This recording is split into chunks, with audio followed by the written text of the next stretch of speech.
নমস্কাৰ বন্ধু বান্ধৱীসকল, scheme and all চেনেলটোলৈ পুনৰ স্বাগতম। আজি পুনৰ অসম ইতিহাসৰ 20টা গুৰুত্বপূৰ্ণ প্ৰশ্নৰ উত্তৰলৈ আপোনালোকৰ সন্মুখত আহিছোঁ।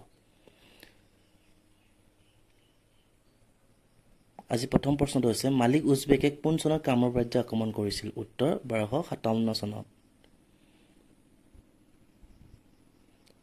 মুণ্ডু চুনখাম মানে কি? সোণৰ বাগিচাৰে ভৰা। জয়ন্তীয়া ৰজা যশোবৰ্মন কোনজন আহোম ৰজাৰ সমসাময়িক আছিল? উত্তৰ নৰিয়া ৰজা। কোনজন আহোম ৰজাৰ ছত্ৰভংগৰ যুগ হোৱা বুলি দৈৱজ্ঞসকলে কৈছিল? উত্তৰ শিৱসিংহ। হস্তিবিদ্যাৰ্ণৱ পুথিখন কোনে ৰচনা কৰিছিল? উত্তৰ সুকুমাৰ বৰকাইত।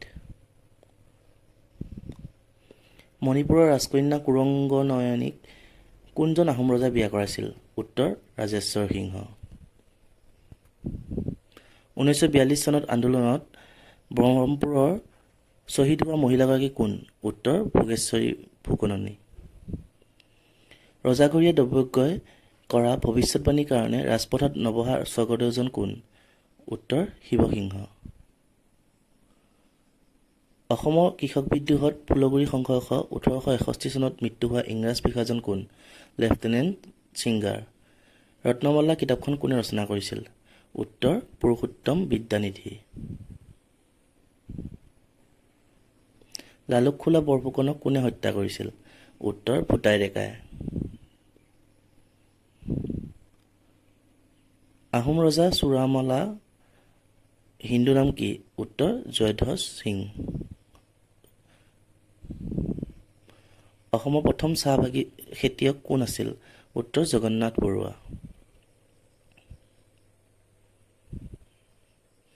স্বাধীন অসমৰ বিধানসভাৰ প্ৰথম অধ্যক্ষ কোন আছিল?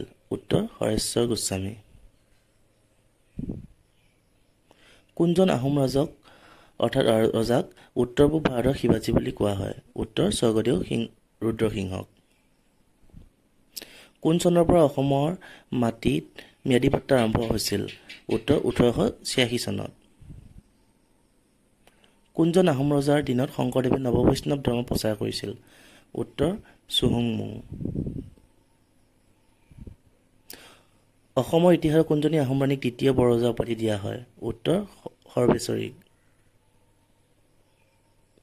কোনজন ৰজাৰ মৃত্যুৰ লগে লগে বৰ্মন বংশৰ ৰাজত্বৰ অন্ত পৰিছিল? উত্তৰ ভাস্কৰ বৰ্মন।